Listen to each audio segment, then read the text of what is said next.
Even men at the top of their game find themselves wanting more from life. Whether it's more meaning, unshakable confidence, a hotter sex life, a bigger impact, more money, deeper love, solid friendships, a powerful legacy. Find out how good you can have it on this episode of Man Alive. Head over to ShaynaJamesCoaching.com/manalive to get outtakes, raw footage, and bonus videos you can only get there. You can also grab your copy of The Unknown Power that accelerates your career and solidifies your confidence with women.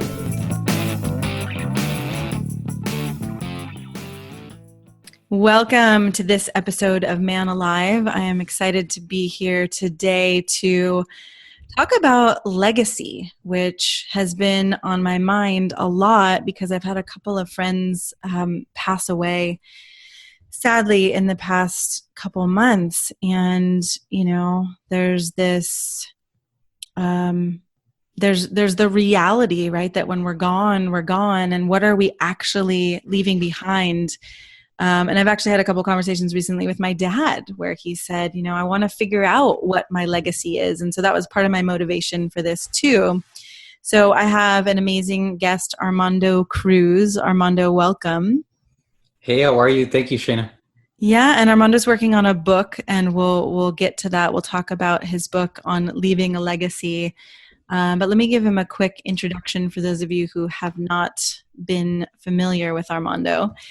He is a husband, a father, an entrepreneur, an adventurer. We were just talking about a family trip he took and a goal of actually hiking the Appalachian Trail in 5 years with all of his kids. He's climbed mountains and ran over 50 miles a day in the swamp, and he's the proud dad of 3 amazing children, been married for 10 years to his wife, Christian. And he really helps growth-minded and married men show up powerfully in their relationship to their wife and their kids, and in their health and business to create a legacy they can be proud of. So thank you for doing this work in the world and for helping men feel, you know, more alive, more satisfied with life. Thank you, Shayna. Yeah, it's been very rewarding, and it always brings a smile when I get to have those kind of conversations and hopefully that kind of impact so that men can impact their lives, their families' lives, their communities, and I believe the world at large when they start showing up in that capacity. So yeah. Beautiful, beautiful. So, okay, and tell me the name of your book again and the subtitle, because I thought that was fantastic. Sure. The book is called The Legacy Code: Escape Obscurity and Live a Life Unleashed.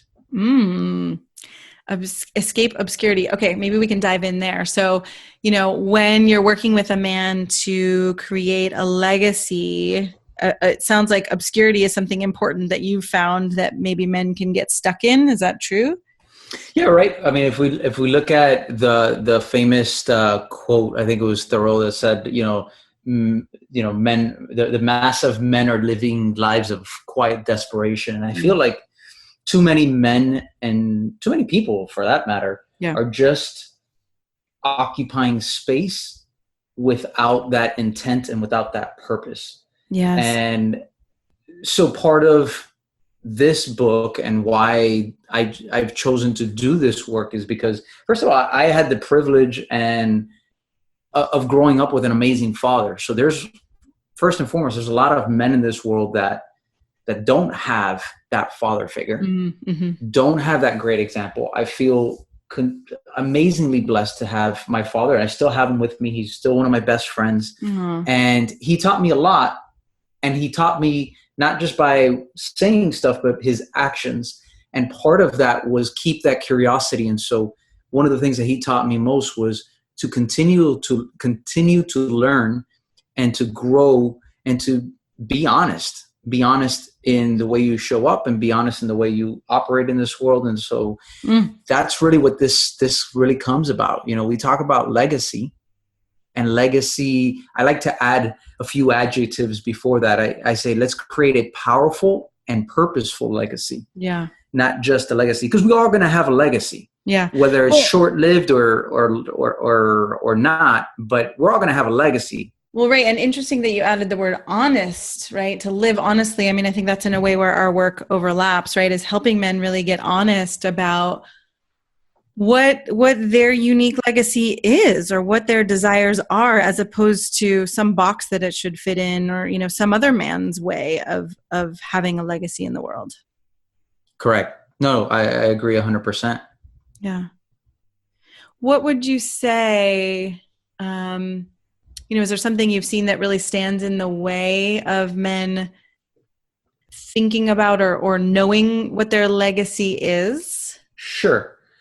So here's kind of a simple way to wrap it all into a really graspable concept, which is the way or the life that you live is the legacy that you leave. Mm. So people think about the context of what am I going to leave, Yeah. but that's a result of the way you live now. Yes. So being present and being purposeful and clear on the life that you want to live is going to impact the legacy that you're going to leave. Yeah. And so the biggest obstacles that I see is a lack of clarity, and in lack of clarity in three different areas. The first area is their vision. The second is their purpose. And the third is in their process. So if you lack any clarity in any one of those, you're going to kind of be stuck. Right. You're going to feel that procrastination. You're going to feel that hesitation or that anchor that you're dragging around, because either you don't have the big vision, so you don't know where you want to go. You don't have that purpose. You don't know that drive. You don't have that drive that's constantly pushing you. And it's an internal drive, not motivation that people are like, oh, I need more motivation. No, what you want is an internal drive. It's that reason why, that purpose that is moving you towards that vision, because it's that important to you. And then the final thing is the process. Okay, what are the steps that I need to take to get there? What does that journey look like? Does that make sense? Does that resonate with you? Yeah, it makes sense. And I just love you breaking it down so it's so clear, right? You know, and with starting with that internal motivation that's not based on, again, like some kind of box or some external should, or something your parents told you to do, or something the culture says is right. But I do think that we're each born with, you know, some kind of seed, or many of them maybe, right? But these passions, or, you know, I watch my son, he's 5.5, and he randomly picked up, you know, towel folding and folding animals into towels this week. And it's like, it's just one of those random things that has me think, wow, you know, each kid, and I see these kids in his preschool too, like they're all drawn to something really different. Right. And I think part of what I see with men in the world is that we lose where they, you know, we as humans, and I think it can be a specific version for men, where there's a kind of a losing sight of what those passions are, because there's so many responsibilities and so many people counting on you, and, you know, you've got to be the rock, and then where's the time for your passion and your legacy? So I like you putting this back in front of men. Here's one thing that I'd like to share, which is like kind of putting it into practice, and what does that actually look like? Yeah. And how does it manifest itself? And the example that I like to give is the following. Every morning I get up around 4 a.m. because I do kind of my morning ritual, and part of it includes going out for a run. Mm-hmm. Now, my bedroom is on one side of the house. The garage is on the other side of the house, where my stinky running shoes live. Yeah. Okay. Now, because it's so early in the morning, I don't want to flip on lights. Yeah. So I leave everything dark, and I walk very gingerly with my hands out, trying not to run into anything or smash my toes into anything until eventually I get to the garage. Yeah. Now, let's take the step back for a second. When you look at vision, I know what my big vision is. My big vision is I want to, first of all, get to the garage. Yeah. Right. That's the destination I'd like to go, so that I can go out for a run. Yeah. Right.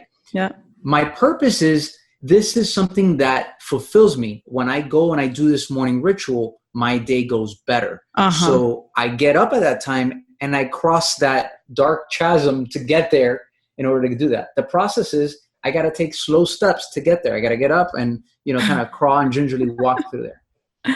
When we're going through life in darkness, like that room, what it affects is our speed.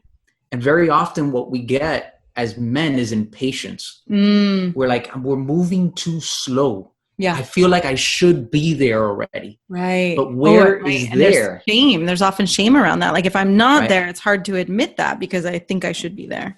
Right. And so your ability to gain clarity on either your vision, your purpose, or your process is the difference between walking in that darkness slow and gingerly, or turning on the lights and just walking freely and running if you wanted to the garage. And so it's just, hey, how can we turn on that light? How can we bring more light into, more clarity into your life so you're more clear on your vision, your purpose, or your process? So you're not suggesting that men necessarily walk through the dark gingerly? No, exactly. My ability or my inability to move quickly in the dark is what I'm trying to say, is that would be much better if we turned on the lights. Right. So I'm just giving you kind of like a day-to-day, analogy of it, but really that's it. In life, too many of us are walking in that dark as opposed to flipping on the lights. And that's really, hopefully what this book will bring out is essentially turning on the lights. And, the work that I do as a coach is the analogy I like to give is turning on the lights. Right? You hear the word guru be thrown around, and people now have a stigma against it. They throw it up in air quotes. And one of, my coach shared something really powerful for me, which now allows me to really embrace that. Like, I do say that I'm a guru, but from a different perspective. See, because what he explained to me was gu, it comes from the Sanskrit, means darkness, and ru means light. And so essentially a guru is someone who brings you from the darkness and into the light. And that's really what that journey looks like, is where are you in the dark, and where can I help shine a light to help you take the steps? I don't do it for you. I just help shine the light to show you perhaps what you didn't see. Right. Well, and I think one of the things as a coach working with men, and one of the focuses recently I've had is around, what is true success, right? Not the success, again, that is kind of dictated by the culture or by our parents or by finances or anything, but, the true success of living a life where not only there's the external success, but that internal satisfaction, and those feelings of confidence and power. And I see that where so many, and that's kind of the purpose of having Man Alive too, right? Is that so many men I see walking around in the world are struggling in that darkness and then feeling ashamed about it. Like somehow that's not okay to admit because of our cultural context, right? That men are supposed to have it all together. And so, I think one of the ways I turn on the light or help men turn on their own light is by reflecting, what I see in them, and going back to this honesty, right? Like, oh, I can see this in you. And sometimes it's something that's a strength, and sometimes it's something that I can see that they're avoiding. So I'm curious, how do you help a man turn on the lights? What's one of your ways to give him access to that? I think one of the easiest ones is getting clear on exactly what you mean when you say. I have these things that I call puffery statements that are very common nowadays. Things like, I want to go to the next level, or I'm going to crush it. And I get the intention behind it. Yes. But too many people, too many men throw that around as if that is directional. And right. As really if it has isn't. Meaning. Right. Mm-hmm. It has the meaning that you give it, but too often they're not really clear. It's just like, that's why I call it puffery. It's just something to be able to say because that puts you at the next level of whatever that person. But when you say, I want to go to the next level, well, what's your current level? If I ask that to 100 men, probably 95% of them won't even know what that current level is. So how are you going to get to the next level? Yeah. So let's be more intentional and be clear on exactly what it is that we mean. Yeah. And one of the things I heard you say was success. Very often when we use the word success is very often attributed to achievement. Exactly. And so when we're talking about fulfillment, right, we're talking about two different things. Achievement is an external destination that we arrive at through a process. Yes. Fulfillment is the opposite. It's an internal destination that we arrive at through a process, right? Yes. So it's part of that journey. And they're both kind of go the opposite way. An external achievement doesn't provide internal or long-term internal fulfillment. It can make you happy. It makes you excited. It could, but it's not given. Right. Because it really depends on if you're doing it for the achievement, then once you get there, all you see is the next step. Right. So it's kind of like chasing the rainbow. So you never feel, you never celebrate it. Yeah.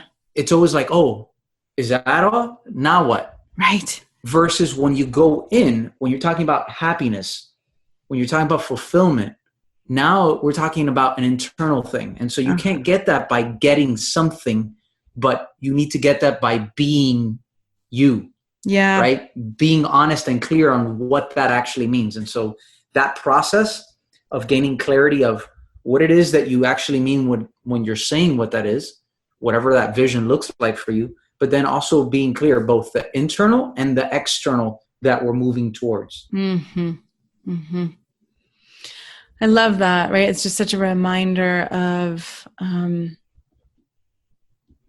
that way that I see men and women both do this. And I actually coach women entrepreneurs also. And every session we start with a celebration, and a lot of them say, God, it's so hard to celebrate. And I say, right, that's why we do this, right? Or even I had a man client recently, and we were working on his relationships with women, and there was a celebration of, I actually asked a woman out, and whatever it was a very simple one, but even simply celebrating that before moving on to that next thing, or I reached this business goal, or I had a beautiful conversation with my wife where we felt more loving, right? Celebrating those things before, okay, what's next? Otherwise, right, we're never fulfilled or satisfied in life. It's like we're hungry ghosts in that way. Right. Yeah. Yeah.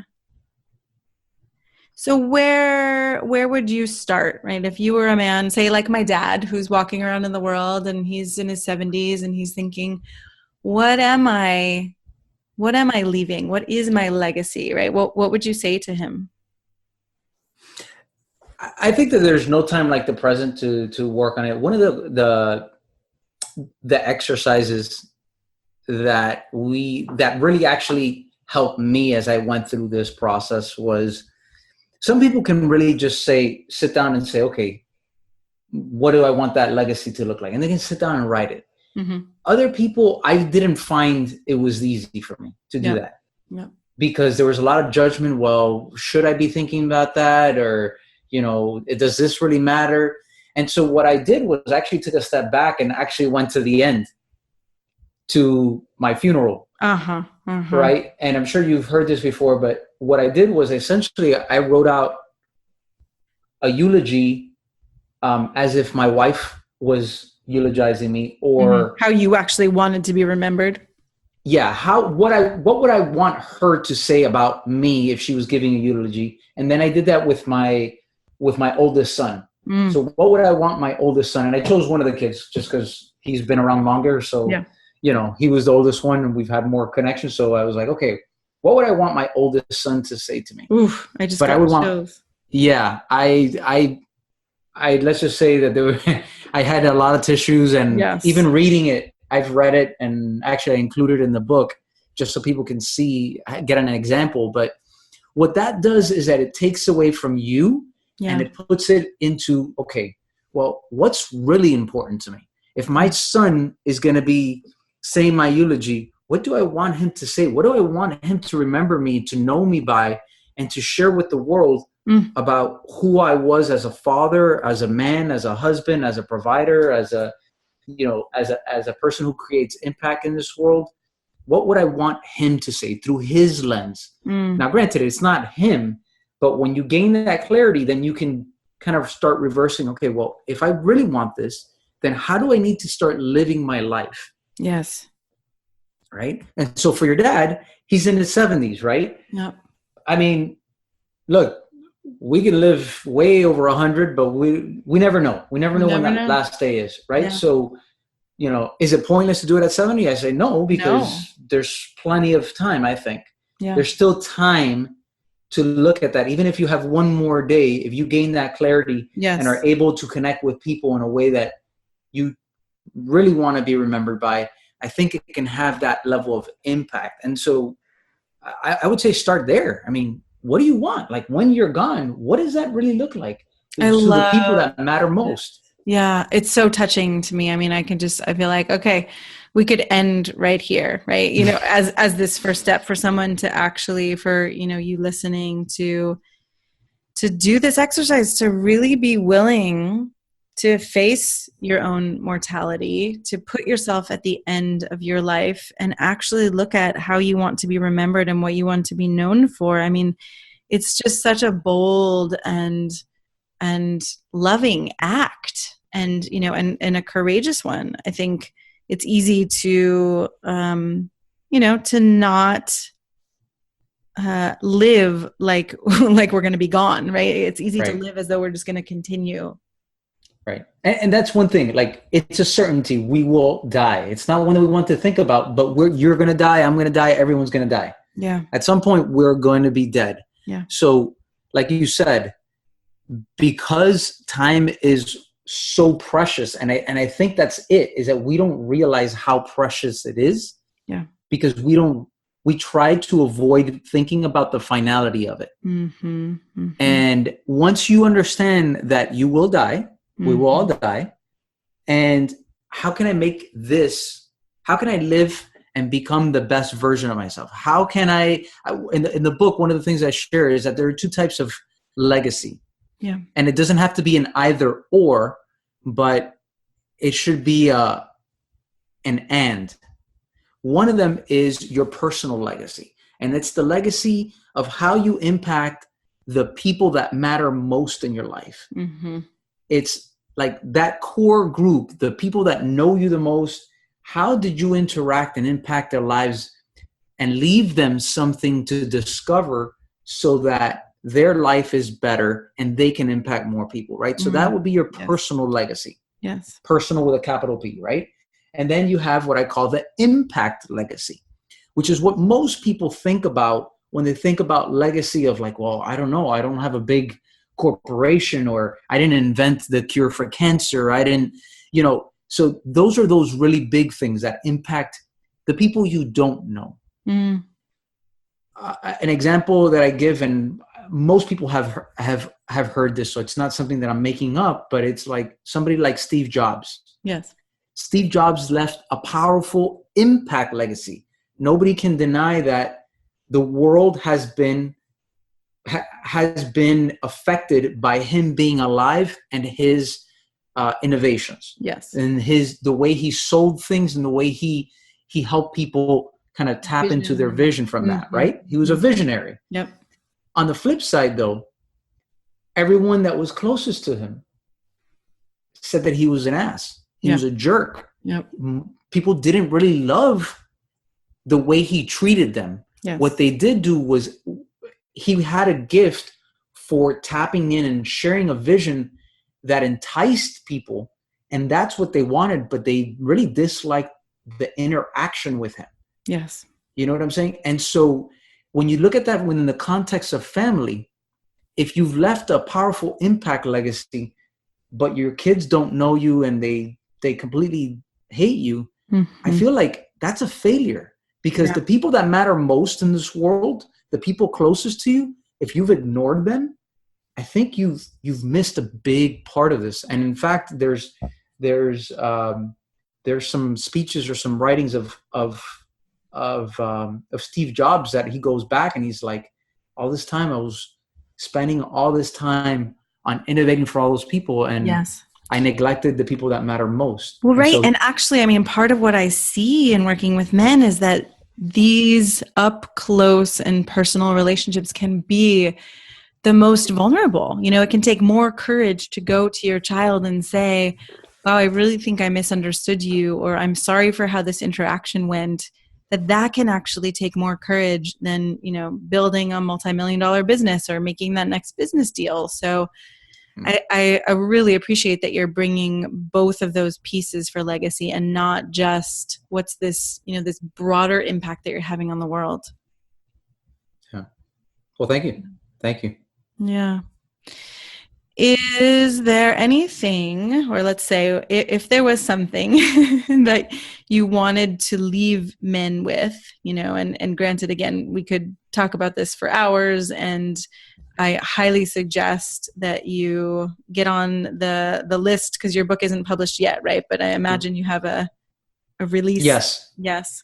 Yeah. Well, I'll put a link on my website. I think you had asked me, so it's armandocruz.com, and that'll be the hub for everything. But I'll have a thing there where you can get on the book launch team, get the book early, Perfect, and be part of that whole process. So that'll be fun. Good. Okay. And for today, what do you want to leave men with? I'd say be courageous enough to step into that last moment. We talked about that, putting yourself at the end, right? I think Stephen Covey, begin with the end in mind, right? Mm-hmm. So if you think about the end and take somebody that you really care about, what would you want them to say? What would you want them to say when you're gone and share with the world? How would you want them to remember you? And what would you have liked to have left this world from that perspective? If you can take time just to do that, I think it's going to open your eyes, because you're going to start seeing, you're going to start creating the roadmap for how you want to start living your life. Because once you're clear on what that vision looks like, you also now can start looking into, okay, well, I just said all of this. This is my vision. This is what I would really love.